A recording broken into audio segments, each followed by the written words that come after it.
बिस्मिल्लाहिर्रहमानिर्रहीम। नाज़रीन, आज की सबसे पहले और अहम खबर यही है कि बल्दियाती इलेक्शन का शेड्यूल जो कि हाई कोर्ट ने मअतल कर दिया था, तो सुप्रीम कोर्ट ने हाई कोर्ट के फैसले को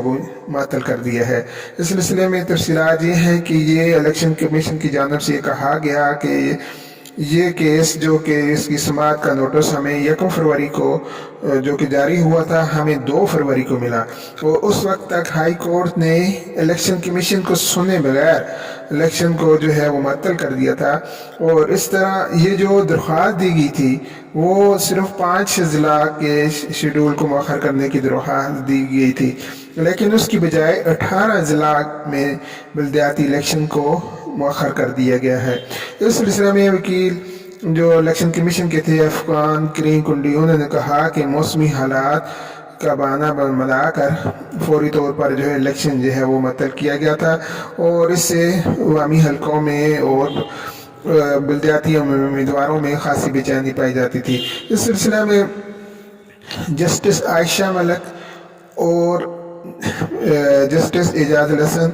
पर मुश्तमिल 2 रुकनी बेंच ने इसकी समाअत की, और जस्टिस आयशा मलिक ने यह कहा कि मौसमी हालात की तस्दीक नहीं हो सकी कि उस वक्त कैसे हालात होंगे, और ये मौसमी हालात को पेश नज़र रखना इलेक्शन कमीशन का काम था, अदालत का नहीं। जबकि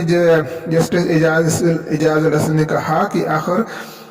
कोर्ट को क्यों इतनी जल्दी थी कि वो उसने फौरी तौर पर इलेक्शन को मुअत्तल कर दिया और उसने इलेक्शन कमीशन को नहीं सुना। बहरहाल ये आज समाअत हुई है और इसमें 2 रुकनी बेंच था,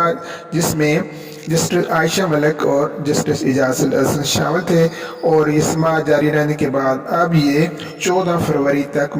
मुलतवी कर दी गई है मज़ीद समाअत, और इस बात का कभी इम्कान है कि ये इलेक्शन जो है अपने साबिक़ा शेड्यूल के मुताबिक 27 मार्च को ही होंगे। बहरहाल इसका